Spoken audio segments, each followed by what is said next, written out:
Dear President Biden, something remarkable happened on the morning of February 25th, the day of the Nigerian presidential election. Many Nigerians went out to vote, holding in their hearts a new sense of trust, courteous trust, but still trust. Since the end of military rule in 1999, Nigerians have had little confidence in elections. To vote in a presidential election was to brace yourself for the inevitable aftermath fraud. Elections would be rigged because elections were always rigged. The question was how badly. Sometimes voting felt like an inconsequential gesture as predetermined winners were announced. A law passed last year, the 2022 Electoral Act, changed everything. It gave legal backing to the electronic accreditation of voters and electronic transmission of results in a process determined by the Independent National Electoral Commission (INEC). The chair of the commission, Professor Mahmood Yakubu, assured Nigerians that votes would be counted in the presence of the voters and recorded in the result sheet, and that a photo of the signed sheet would immediately be uploaded to a secure server. When rumors circulated about the commission not keeping its word, Yakubu firmly rebutted them. In a speech at Chatham House in London, he reiterated that the public would be able to view polling unit results as soon as they are finalized on election day. Nigerians applauded him. If results were uploaded right after voting was concluded, then the ruling party, the All Progressive Congress (APC), which has been in power since 2015, would have no opportunity for manipulation. Technology would redeem Nigerian democracy. Results would no longer feature more votes than voters. Nigerians would no longer have their leaders chosen for them. Elections would finally capture the true voice of the people, and so trust and hope were born. By the evening of February 25, 2023, that trust had dissipated. Election workers had arrived hours late, all without basic election materials. There were reports of violence, of a shooting at a polling unit, and of political operatives stealing or destroying ballot boxes. Some law enforcement officers seem to have colluded in voter intimidation. In Lagos, a policeman stood idly by as an APC spokesperson threatened members of a particular ethnic group who he believed would vote for the opposition. Most egregious of all, the Electoral Commission reneged on its assurance to Nigerians. The presidential results were not uploaded in real time. Voters, understandably suspicious, reacted. Videos from police stations showed voters shouting that results be uploaded right away. Many took cell phone photos of the result sheets. Curiously, many polling units were able to upload the results of the House and Senate elections, but not the presidential election. A relative who voted in Lagos told me, "We refused to leave the polling unit until the INEC staff uploaded the presidential election." The poor guy kept trying and kept getting an error message. There was no network problem. I had internet on my phone. My bank app was working. The Senate and House results were easily uploaded. So why couldn't the presidential result be uploaded on the same system? Some electoral workers in polling units claimed that they couldn't upload results because they didn't have a password, an excuse that voters understood to be subterfuge. By the end of the day, it had become obvious that something was terribly amiss.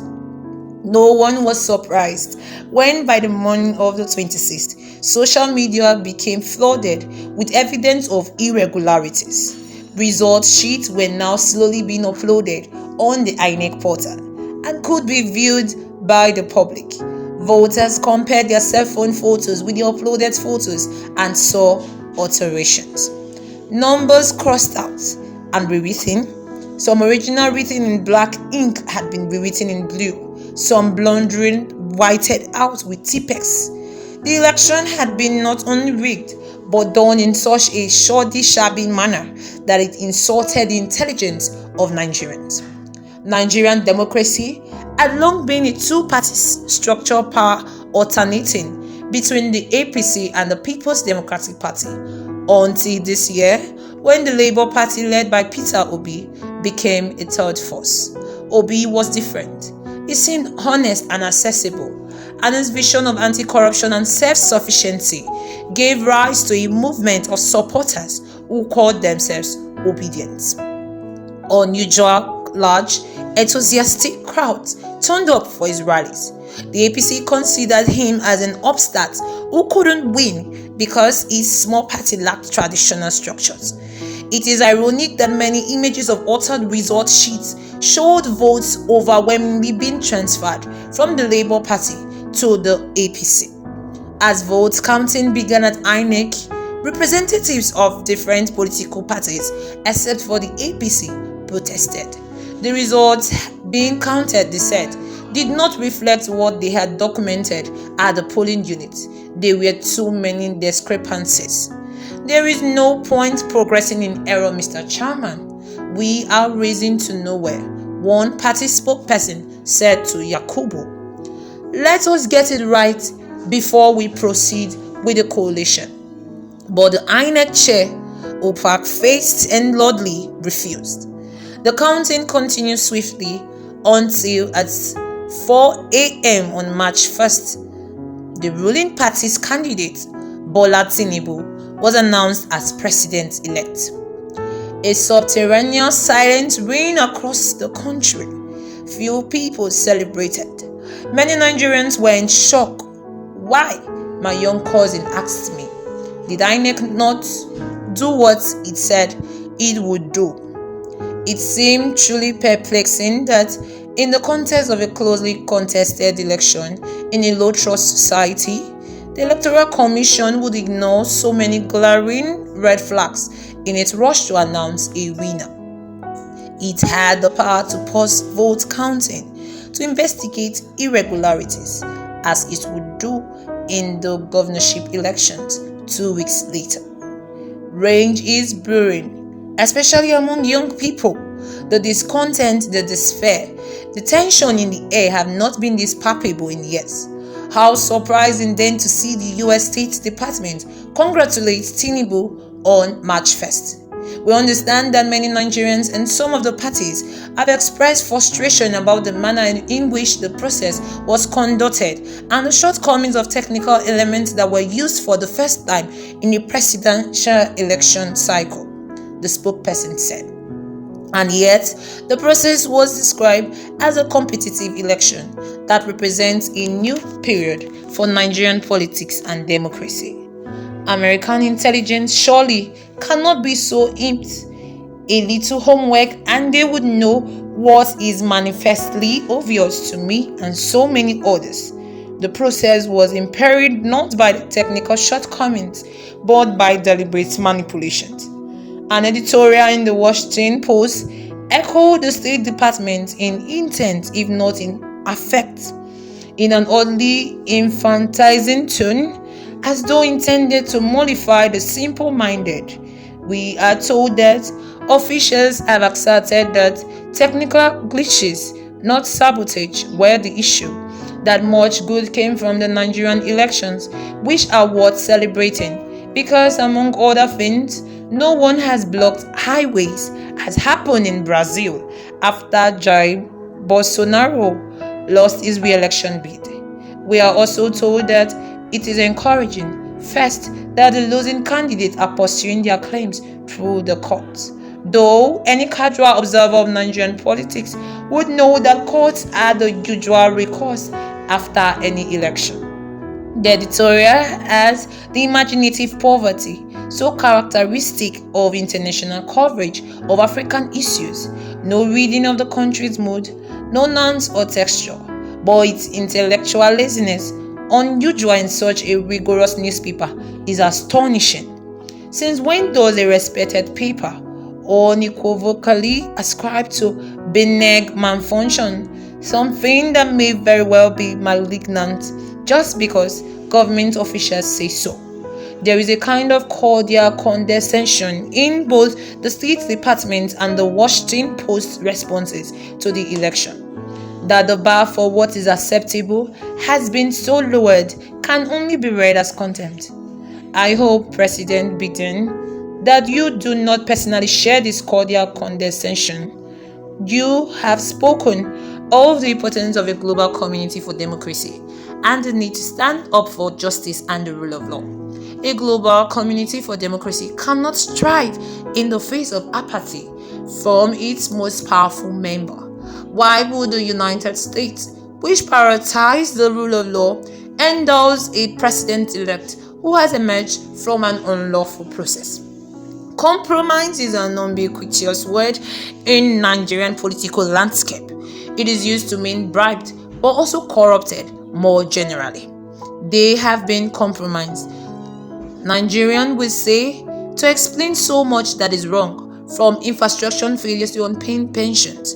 Many believe that the INEC chair has been compromised, but there is no evidence of the astronomical US dollar amount he is rumored to have received from the president-elect. The extremely wealthy Tinubu is himself known to be an enthusiastic participant in the act of compromising. Some Nigerians call him a drug baron because in 1993 he forfeited to the United States government $460,000 US dollars of his income that a Chicago court determined to be proceeds from heroin trafficking. Tinubu has strongly denied all charges of corruption. I hope it will not surprise you, President Biden, if I argued that the American response to the Nigerian election also bears the faint tint of that word compromise, because it is so remote from the actual situation in Nigeria as to be disingenuous. Has the United States once again decided that what matters in Africa is not democracy but stability?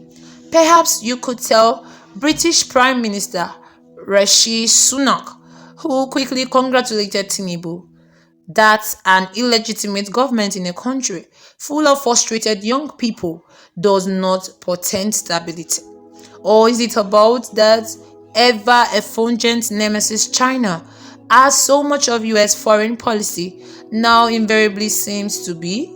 The battle for influence in Africa will not be won by supporting the same undemocratic processes for which China is criticized.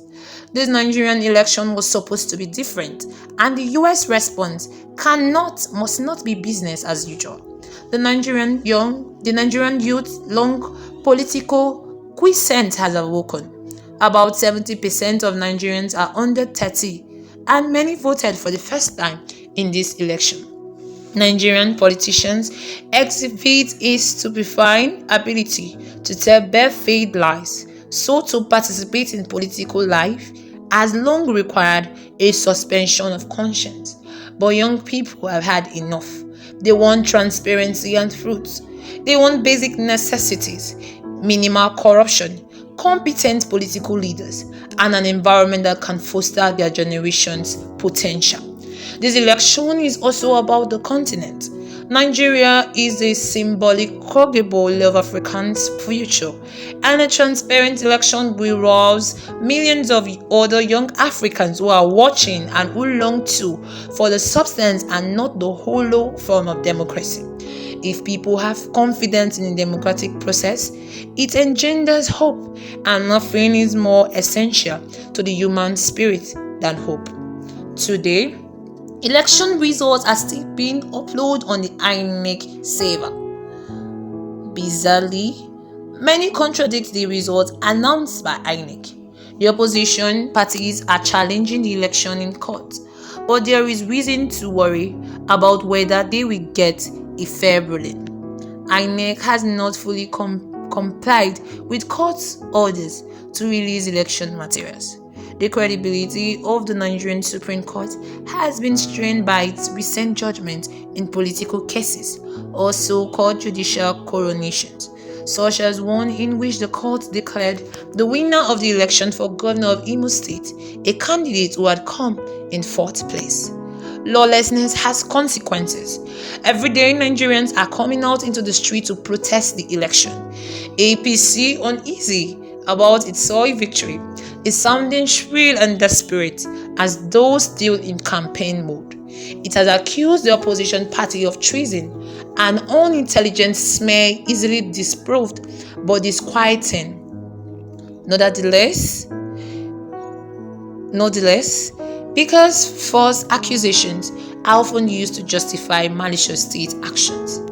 I supported Peter Obi, the Labour Party candidate, and hoped he would win as polls predicted. But I was prepared to accept any result because we have been assured that technology would guard the sanctity of votes. The smothering disillusionment felt by many Nigerians is not so much because their candidate did not win as because the election they had that trust was, in the end, so unacceptably and unforgivably flawed. Congratulating its outcome, President Biden tarnishes American self-proclaimed commitment to democracy. Please do not give the shine of legitimacy to an illegitimate process. The United States should be what it is said it is. Sincerely, Chimamanda Adichie.